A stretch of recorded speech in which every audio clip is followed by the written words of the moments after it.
Good afternoon. Thank you, everyone, for joining us this afternoon for the board's role during a crisis, planning, policy, and communication. Today, we'll take a look at where arts organizations and their boards are in adapting to new information and situations, and how they're working together with their communities to be a part of changing priorities and realities. A big welcome to all of you watching on Facebook now. We would encourage you to ask questions of the panelists anytime during the session by entering them directly there in Facebook, and we will take some time at the end of the session to ask your questions. So keep them coming, and not too early to start. We have got an amazing panel of peer experts with us today. First, Torrey, who's the president and CEO of Arts Midwest, which is a nonprofit regional arts organization headquartered in Minneapolis, which serves audiences, arts organizations, and artists throughout 9 states in the Midwest, including Indiana. Hey, Torrey, thanks for joining us. Sarah Peterson, management consultant, Sarah Peterson Consulting, who's not only a fantastic consultant, but also a board member. One of her current board services of many includes WFIU Public Radio in Bloomington, Indiana. And then finally, last but not least, Ruthie Jones, who's a consultant principal with Strategies to Serve, where she does nonprofit management and leadership consulting, coaching, and training. And moderating today's panel is the one, the only, our IAC Commissioner, Dave Price. Dave is joining us from Wabash, Indiana, where in addition to serving as one of our IAC Commissioners, he's chair of the board of Parkview Health. Dave, I put this panel in your very capable hands. Take it away. Great.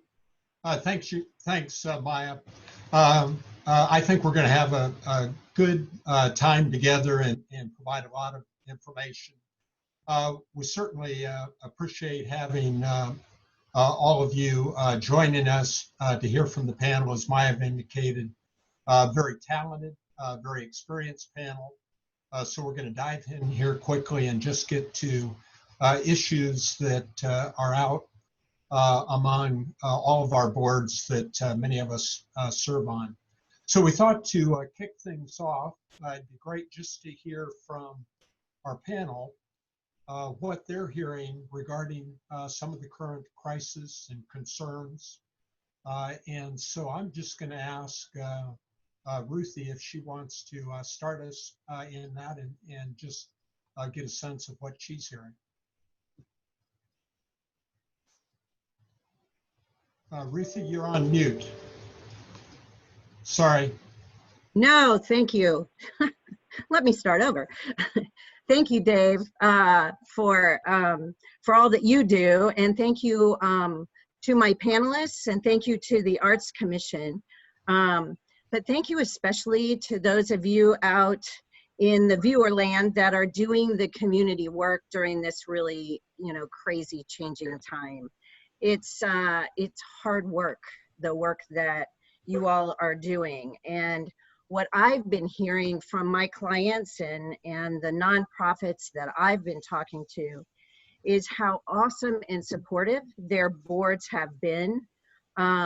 How understanding their boards have been with the stresses of the time, and also how hard staff has been working in this new world of virtual meetings and stay-at-home orders and all kinds of changing priorities. So I think what I've been asked by organizations the most are questions like, what should we be focusing on? And how do we, what should we be focusing on beyond the immediate bottom line? Because of course, that's where most of us have had to start. And how do we make decisions in this landscape that seems to change overnight, literally changing overnight? And then how do we navigate all the demands in this new sort of complex reality? I think the temptation for some of my clients, and especially for the boards, is to focus solely on the short term And one of the things I think we're going to talk about today is, you know, how to look a bit beyond that short term. The short term was super important, right? When everything sort of crashed around us. But now that we're beginning to look a little further into maybe recovery, maybe reopening, I'm not sure what we're calling it, it's time to start thinking about strategies and policies and assumptions that we have, you know, to move us a little further on. I think the other thing that I have seen my clients do is kind of, when we're focusing too much on the short term, is to do some kind of knee jerking into the management function, and boards stepping into that place where their staff really is trying to work. And consequently, what happens is that staffs are having to not only manage what's going on around them and their staffs, but they're also having to manage up, which, you know, makes their jobs a bit more complicated. We're going to talk in specifics about some of these things, but I think the things that I'm hearing out there are, A, folks are supportive and incredibly understanding, stepping up to these new demands, and correspondingly sort of confused about what's my role, who's doing what's next. Great. Hey, thanks, Ruthie. Appreciate it. Let's go to Torrey. And Torrey is president of, both president and a board member. Maybe you can share your perspectives as well. And we need to unmute you. Sorry about that. Thank you. Okay. Thank you, Dave, and the commission for hosting this and this seminar. It's great to be here. A lot of what I've been hearing centers around basic survival, paying the bills, retaining staff. Some organizations have experienced a 90% reduction in staff, and with staffing structures that were exceeded 500 plus.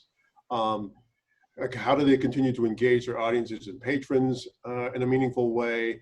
How do they advocate for public and private emergency support? They're overwhelmed by the emotional and physical costs of the crises. The reduced staff means that there's increased workloads for the folks that are still around. Very often they're stepping into unfamiliar territory. There's guilt that those who have kept their jobs have when others are let go. The increased uncertainty about the future. And will the operational modes be relevant post-COVID? And then another big thing that we're hearing about is they need the mental space to be creative and innovative in their thinking, and they're just feeling so overwhelmed now under these high levels of stress. At the board level, there's just talk about, you know, do we have an emergency response plan in place, or have we invested energy in that space? If we do have one, is now a good time to update it? The boards are offering as much financial and intellectual support as possible. They're helping to they're putting on the fundraising hats if they haven't been wearing those in the past. And they're supporting staffs around the need to make a radical shifting in staffing, operations, and programming. And as Ruthie mentioned, this is, from what we hear from the staff, is this is really a bad time for boards that may be inclined to tinker around in the operational work or the operational modes. This is not a good time for operational interference. So really be sensitive around that. Thanks, Torrey. That's a really good observation. And especially that line between board and management is an important one, and especially in these times. So Sarah, how about you? Thanks, Dave. So a couple of things piggybacking off of what Ruthie and Torrey have already said. First off, you know, the long haul is really just starting to sink in. And by long haul, I mean years. As we see that we've had cancellations through the summer, and now we're opening up, and we're starting to see opening dates later in the summer and early in the fall. But at the same time, just this last week or so, we're starting to see the big institutions on the coasts canceling through the end of the year, and others canceling through the first quarter. And we're seeing union statements saying that it's not going to be safe for performers until after there's a vaccine, and so that goes even longer. Or audience research saying that audiences aren't going to be comfortable coming back, so that goes even longer. And so the goalposts keep moving on folks as they gradually get adjusted to the ongoing change, right? And the second thing is the great deal of variability in all of this. The experience that the very large organizations are having is dramatically different from the experience of the very small. The performing arts are having a dramatically different experience from some of the visual arts, inside, outside. You know, there are just different ways of mitigating the risks. There are different ways of performing the art that have different risks associated with them. And, you know, we really, the larger institutions, as fragile as they are and as scary as it is with furloughs and everything else, they've got a little more wiggle room. But we see smaller organizations, people of color led and serving organizations, youth serving organizations that are much more day to day in some instances, and struggling with that much more immediately, and that need to get back much more immediately. And I guess the third thing I'd say, to be sort of the provocateur in all of this, is that as important as it is that boards keep their fingers out, they have to get their noses deeper in all of this. They have to understand and make principled decisions. And really, there are risks to the organization if they just say, you know, staff, you got it, go forth, we support you. Everybody can get in trouble in that situation too. So it's a very delicate balance of yep, fingers out, but noses in and surrounded with support. So that's my start. Sir. And definitely a very delicate balance. I think you've described that well. I serve on a board that has several performing arts venues, and we don't know when we're going to be able to reopen them. Fortunately, we're in kind of a mid-sized range so that we have some staying power, but it raises all sorts of concerns. We had just reopened one of our venues about a week before the shutdown, and had a whole season of grand reopening events planned, which have not occurred yet. And so it really does, from top to bottom of the organization, creates a lot of stress and concern that, to Sarah's point, I think the board needs to be engaged. But as Torrey mentioned, we shouldn't be in management's way either.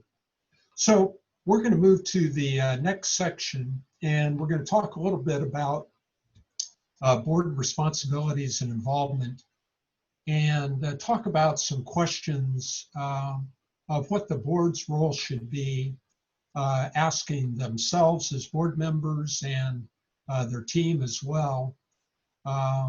Questions that may be a little bit different questions than we would have thought we'd be asking in 2020, given some of the crises that we now have. So hopefully Ruthie can start this off and give us some kind of understanding of, you know, those fundamental policy assumptions, and are those the same policy assumptions that we had before that we now should have, or how should we go about working through that? Those are great questions, Dave. And I want to also piggyback on what Sarah said in terms of, you know, each board, each organization has a different culture in terms of board and staff, right? And so there are no blanket statements that apply to everyone. And I want to make that really clear to begin with, because I had a board guru one time say to me, you know, if you know one board, you know one board. And that's been so true in my own experience and my experience in working with nonprofits. So those lines of what is my role, while we can give you best practices, part of what has to be balanced with that is the culture within each organization. And I think what I would start with as a board, once you get past some of the most immediate needs of the organization, is hopefully the board can step back a little bit and take a look at really some of the fundamental assumptions of the organization. And by fundamental, I really mean foundational. So that might mean going back to your mission and your vision and your values and saying, who are we? And who are we in this period of time? Not to say that your organization is going to change, but the context with which your organization may be working has changed tremendously. So looking at some of those values and how do those values get played out in your organization? Your values are your expression of your mission and your vision, and they guide your direction. And you have to be crystal clear about who you are as an organization and what you're not as an organization. And I think that's really important. And then as a board, you need to ask yourself, how have those environmental changes, public health, racial justice, all of those changes within the community, how have they affected those core assumptions around your constituents, around your audiences, around your artists? What is that health-related impact and the financial and the socioeconomic impact, not only on the organization, but on those that you partner with in order for your organization to survive, right? You need to be questioning and asking yourself, what value do we provide and for whom? And in this atmosphere, how might those theories around programming and staffing and governance, how might those be changing in this time period? And then of course you have to look at your business model, right? You have to take a look at what is the assumption that drives your business model. Is it ticket sales? Is it grants? Is it, what type of business model are you built upon, and how do the current conditions affect that? I think a lot of times we start with the business model, and I think we sort of had to in this quick climate, but we forget to go back to those other assumptions that are really the core foundation of who you are as an arts organization and why you exist and for whom. And I think those kinds of assumptions need to be looked at as well. Those are also the places where you're going to find the innovative and creative spirit to pivot in some ways that will help you as an organization to survive. Because within those assumptions, are the keys to that innovation and that creativity. I work with two organizations. This is an example. They are actually, well, one's an arts organization and one's not. But both organizations have found in working through a digital platform some new and exciting ways to extend their reach beyond the community that they had been serving, and thus to build a different kind of business model that may serve them even better in the future. So in looking at, we know that this is the service that we are best at and that we want to provide, or this is the programming that we want to provide. Now, how can we do that in a different way? How can we challenge the assumption that we've had up to now? And maybe lastly, all of us, including our boards and our staff, need to look at those organizational assumptions in the light of the current spotlight on racial justice and equity. We need to be asking ourselves questions around what is our organization's history with equity, and should it be, is it, or should it be explicitly stated in our values? And how have issues of equity impacted our staffs and our boards and our constituents and our organization's role and stance going forward? I'll stop there and let everyone else weigh in. I could go on and on and on about some of these things, but I'll stop there. Thanks, Ruthie. Sarah, do you want to provide some thoughts as well? Sure. And, you know, I wholeheartedly support, I always support going back to the basic foundations or the highest level filters in all of this. But in this situation, I think it's equally critical that we understand the volume of technical policy assumptions in the mix and how those intersect with the basics, right? So what do I mean by that? I mean, things like what kind of employer are we really, right?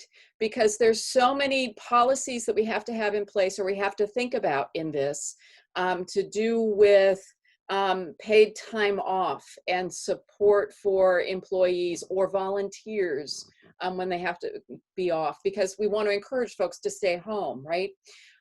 Or how we support our artists if they're contracted and normally per performance, and we're not going to be contracted with them. What's our basic assumption about paying artists, and what can we do and what can we not do? So how do we live those values in the very technical policy questions that have to be addressed here? Similarly, from the arts perspective, how do we again live the aesthetic or the realities of our art form?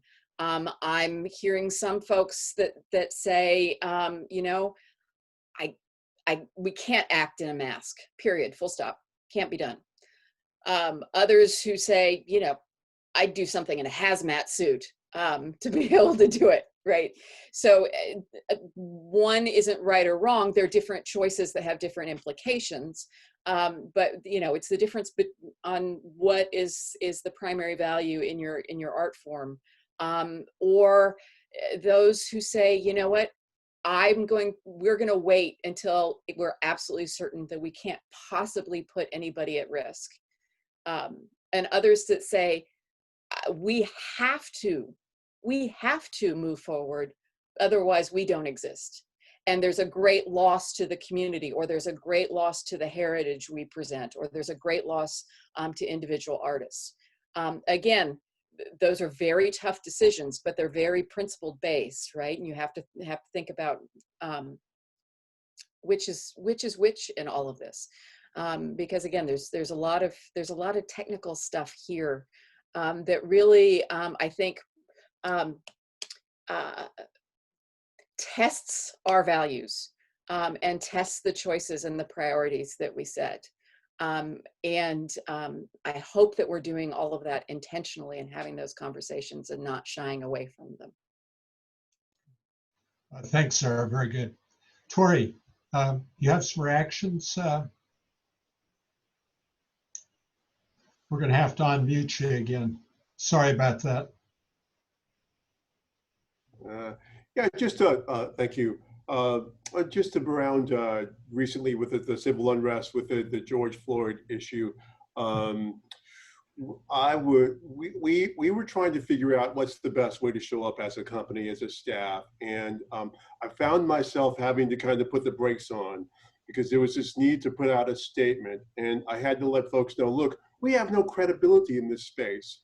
There's this immediate responsive putting out of a statement without any credibility risks offending the very people we want to uplift.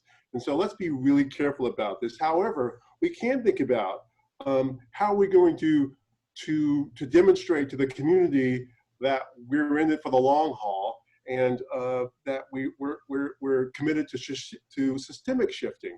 And even if that's only 3 things a year, if we just do things that are measurable, that we can report out on, that show that it's sincere, that'll earn us a lot more credibility and respect, and we'll have a lot more impact in this game. And that could be something as simple as monitoring the contracting of contractors, celebrating Juneteenth, or just monitoring the ethnic ratios of board and staff, and in such a way that demonstrates a commitment to systemic shifting.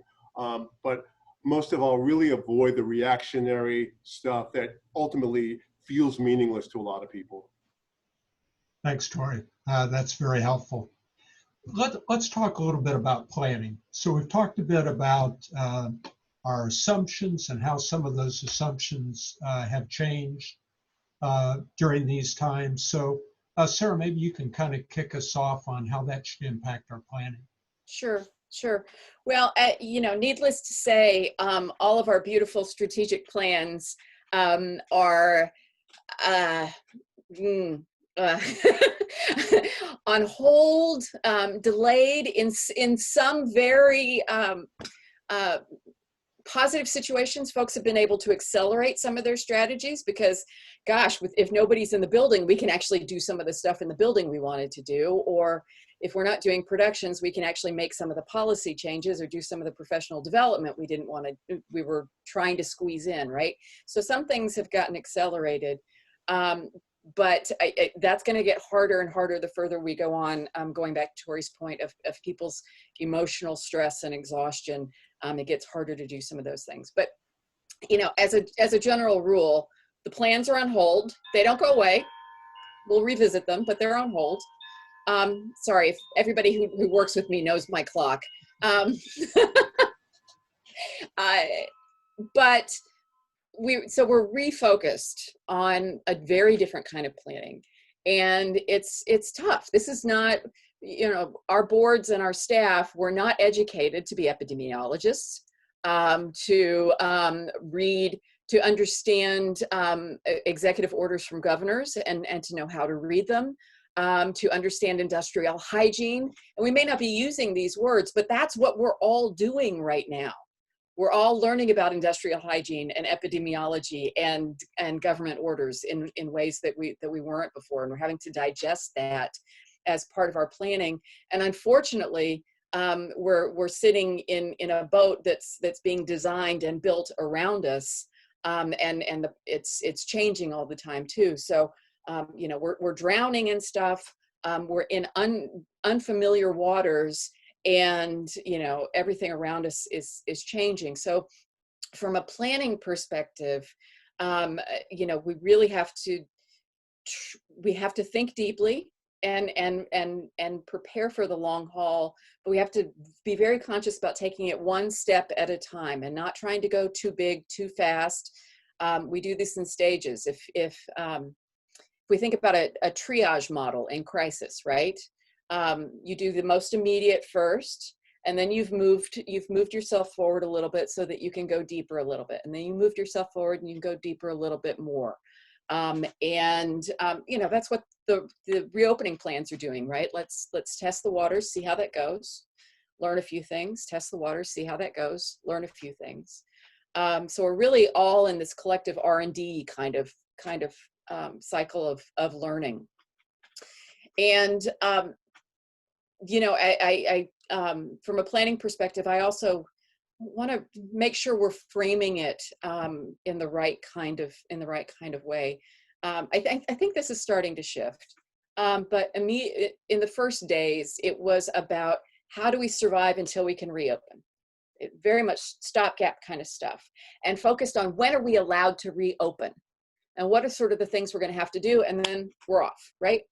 And I really, it's not about when are we allowed to reopen. It's about when is it safe and right to reopen in a way that our audiences, our volunteers, our employees, our artists are going to feel comfortable coming back in a way that, and we can help them feel comfortable coming back in the protections we put in place, the communications we put in front of them, because really it doesn't matter all the planning in the world doesn't matter if we do, if we don't go forward with those in mind. And so the board's role in all of this can be to ask the tough questions, right? Do we know what audiences in our area are saying? You don't have to have your own, you don't have to do your own survey. There's plenty out there. We sort of know what the broad opinions are. If you can do it, fine, but you don't have to, right? But are staff focusing on the finances, which they should be, or are they thinking about the audience side too, and what's realistic? Because goodness knows it's going to be more expensive to go forward and reopen and discover nobody's there, or to be about to reopen and discover that the pandemic has taken a turn and suddenly we have to cancel. If you've been watching the news today, Texas has stopped its reopening. Where they are, they're stopping because they don't want to go back. But no one's saying we can't go back on some of these things, right?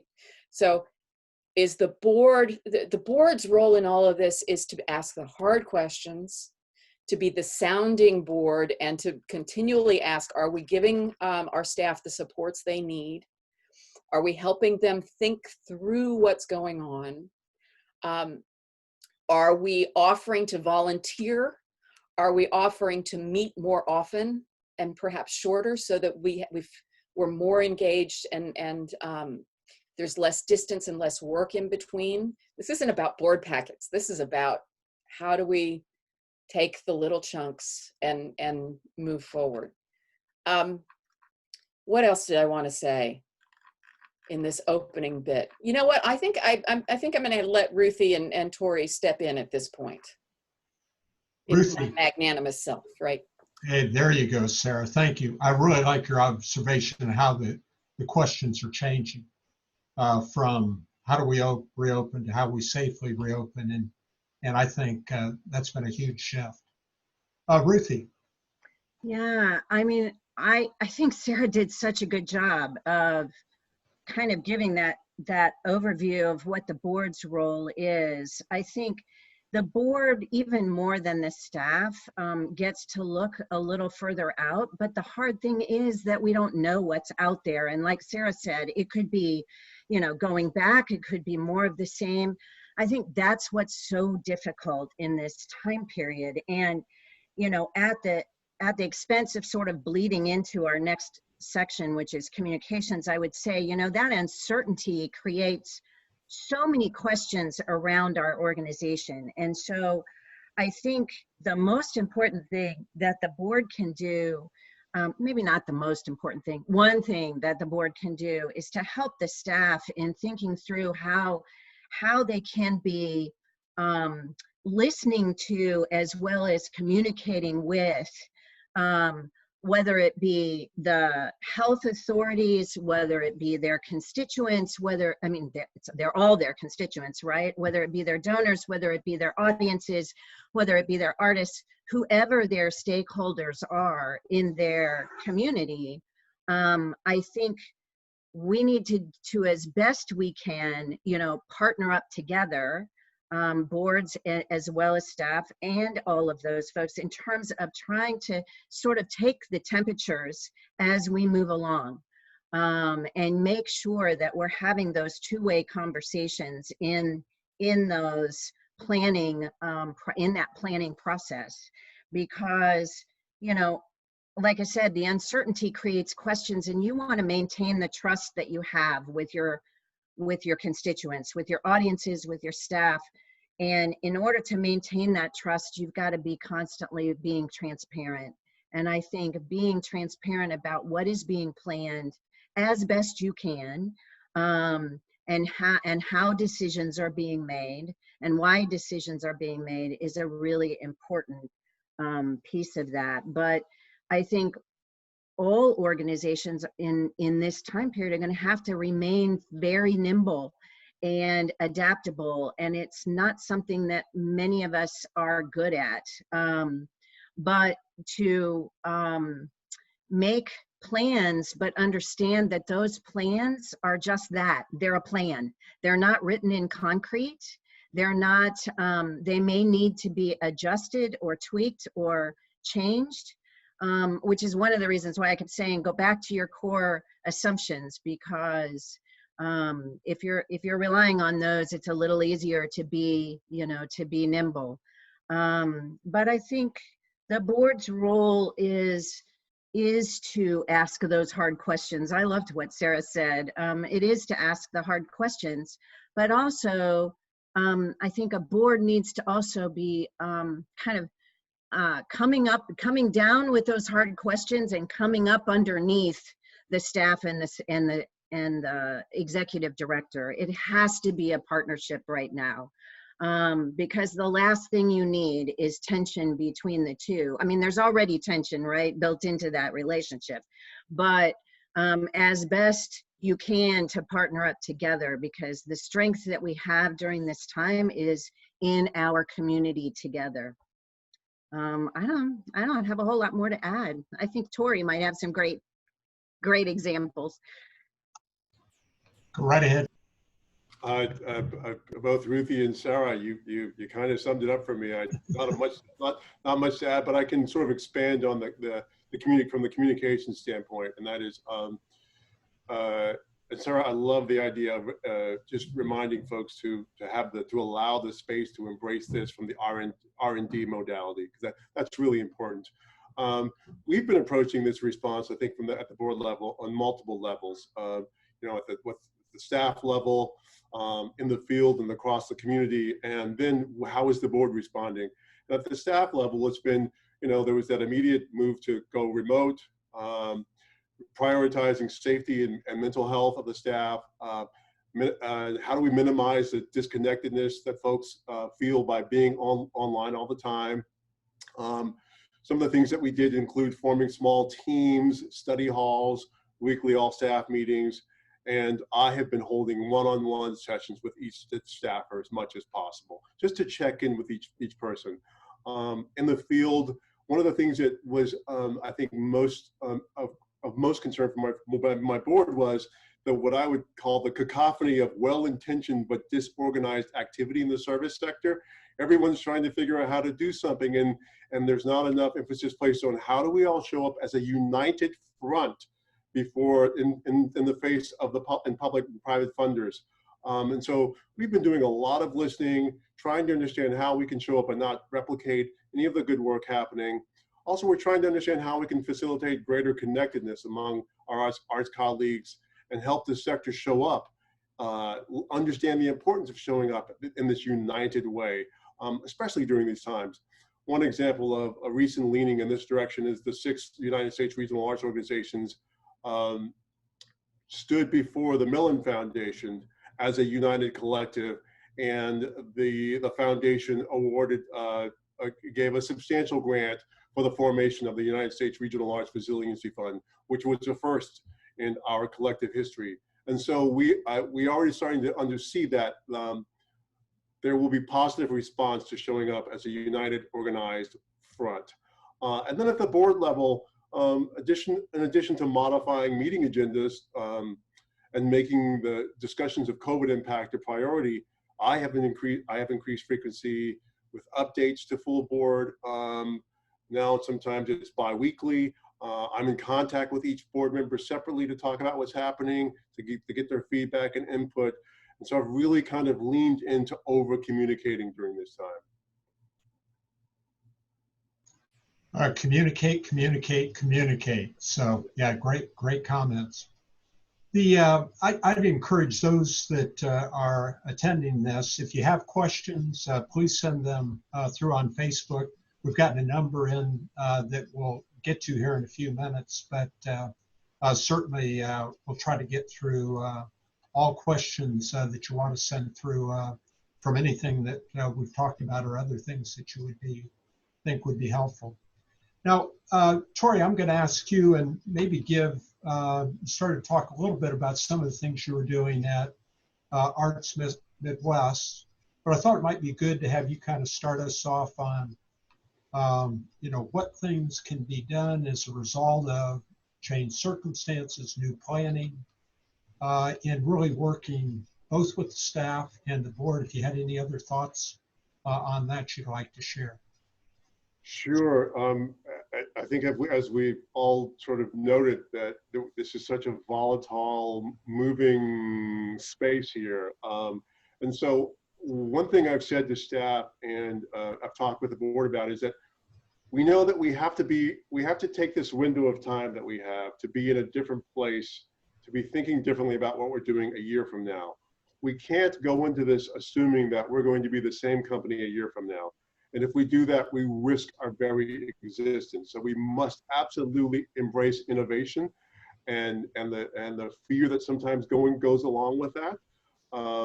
I spent a lot of time thinking that it's Arts Midwest responsibility to sort of embrace this and lead with this and model this. And so we're about to go into a strategic planning process, and this absolutely is going to inform that. It's going to accelerate that. And it's going to force us into a sort of hyper innovative mode that I think I've been able to get staff excited about. Like, let's use this opportunity to be as creative as possible. Like, let's just ride with this. And there's I've been noticing some good stuff happening in the field. It's really just so gratifying. There's a theater company here in Minneapolis. I'm not that familiar with them, but they pivoted into their volunteer work, opening a food pantry, and leaning into community service during this time to show up as a valued asset in this community. Just yesterday, I learned about a partnership between American Players Theater and PBS Wisconsin in Wisconsin. They came together in a beautiful, inspired way with this online version of Out of the Woods. It's just wonderful. It's so creative. So I think there's a lot of good energy out there. I think we can lean on our arts folks for being really creative, and I think that creativity is starting to surface. But from the service perspective, as a service organization, just how can we facilitate more of that creativity, more of that innovation, more of that risk taking, more of that free thinking?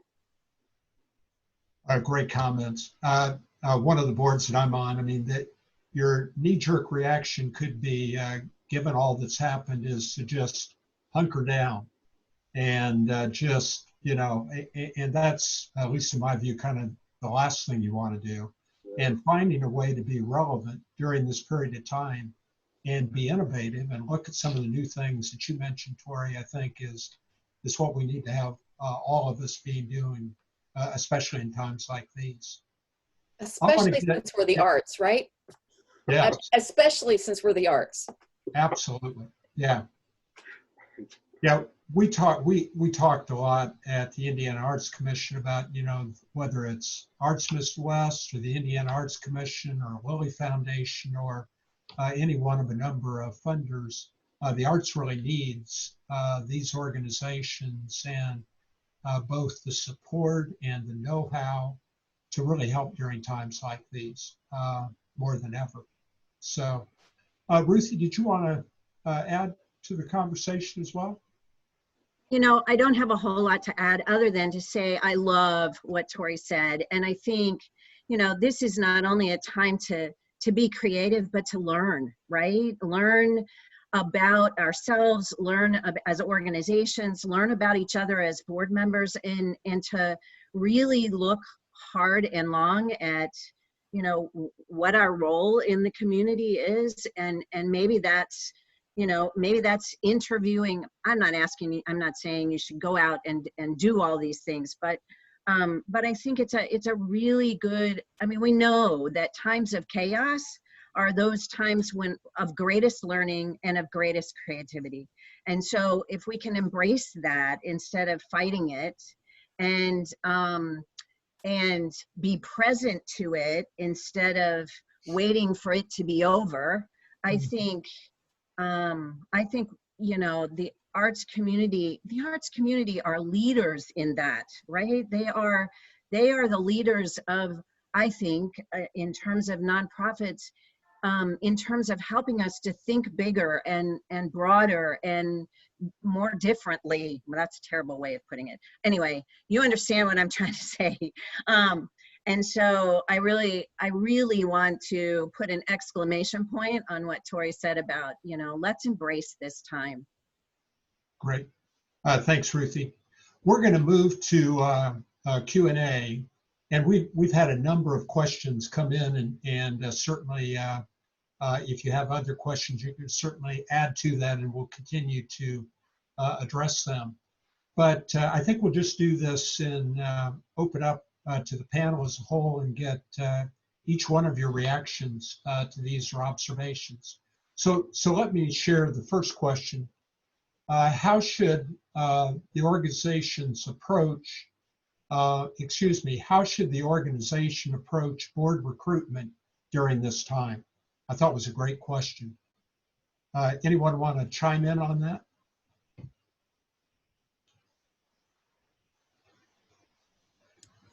I will. Oh, Sarah, were you about to? Sorry.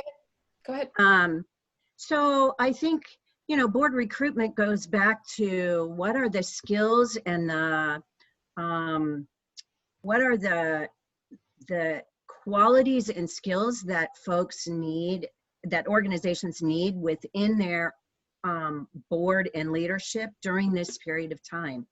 And it really goes back to, in my mind, it goes back to the board having a conversation about where are they going, what do they need in terms of leadership and thought leadership to move that forward.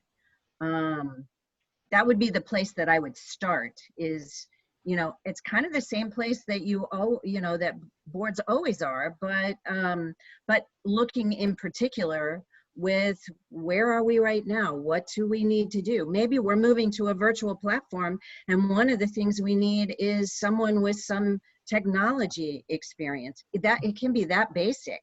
It can also be,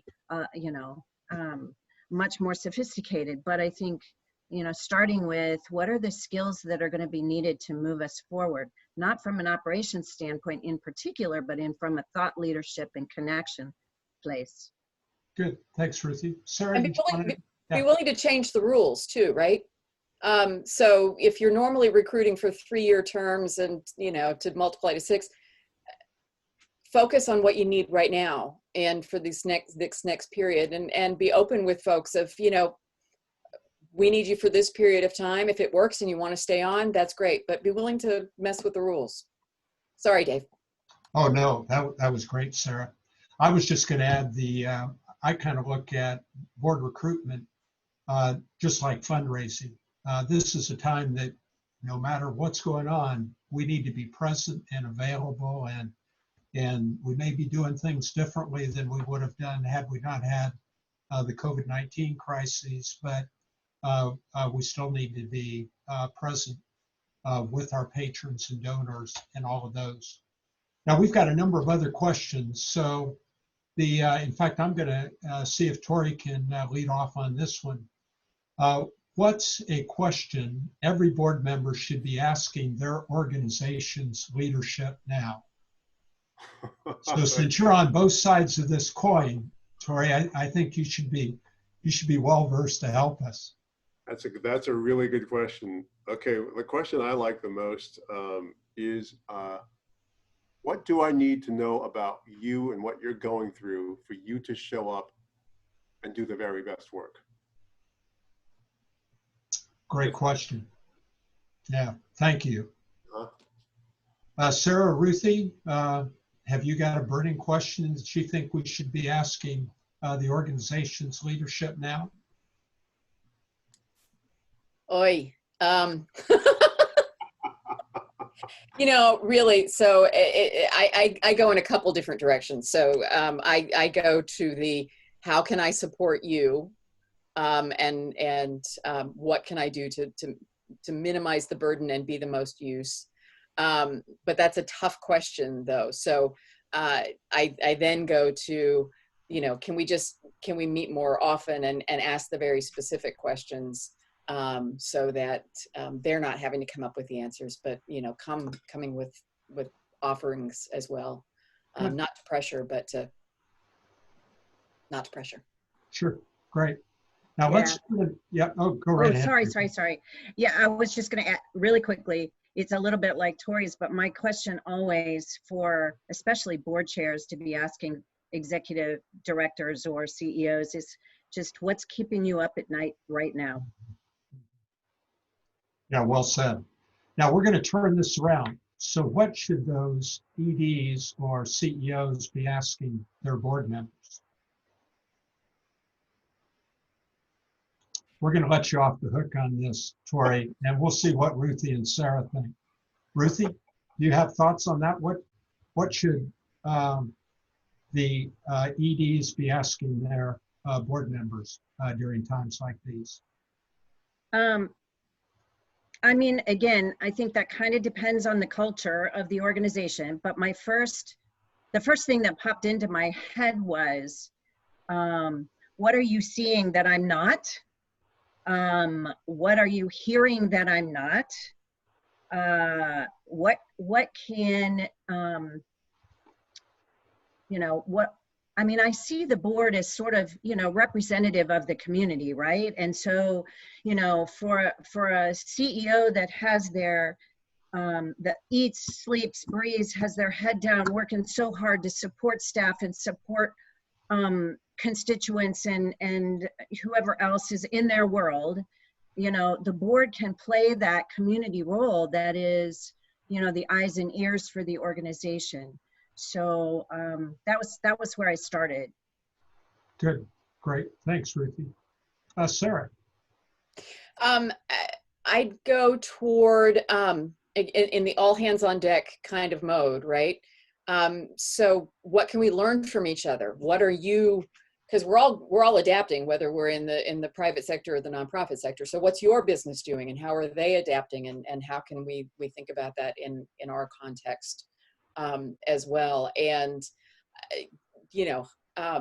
if the relationship is right, and I would hope it would be right, I would be asking the board to be a reflection for me too of how am I doing? Am I acting like I'm freaking out, or am I exuding the kind of confidence that I need? Help me monitor myself in all of this as well, because everybody's moving fast, and it's not the easiest thing in the world. Great, thanks, Sarah. Torrey, what questions are you asking your board?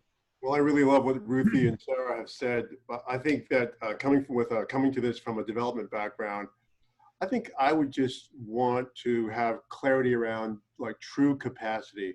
Like, what's your true and honest financial, social, and emotional capacity now? And once we establish that without judgment, then that will help inform my approach to other folk in the community and other funders and other resources. But like, so there isn't this sort of amorphous idea of what the board is or how the board should show up. So there's real clarity around what the board capacity is. Great, thanks, Torrey. Okay, here's the question that's come in as well. What are some of the resources out there that board members can draw on to understand their changing role? Resources that would be helpful for board members' changing role.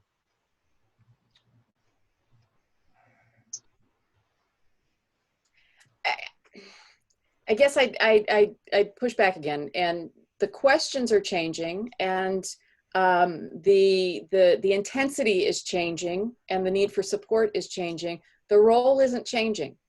And so I focus on, what do we need to know to help the organization's changing role and changing circumstance? So what are the resources that help me as a board member understand what's going on? So you don't have to educate me, but so that I can educate myself on what's going on with my sector, or what are the possibilities, and what are the requirements of me. Of the organization, the legal requirements. The recovered attorney in me always pops up at this moment, right? So how can I understand the changing expectations of the organization? Because really my role as board member hasn't changed. My role is the same. The intensity of it, the kinds of questions, the frequency of it, those have changed. Okay, great. Torrey, did you want to add to that? Nothing much to add to that.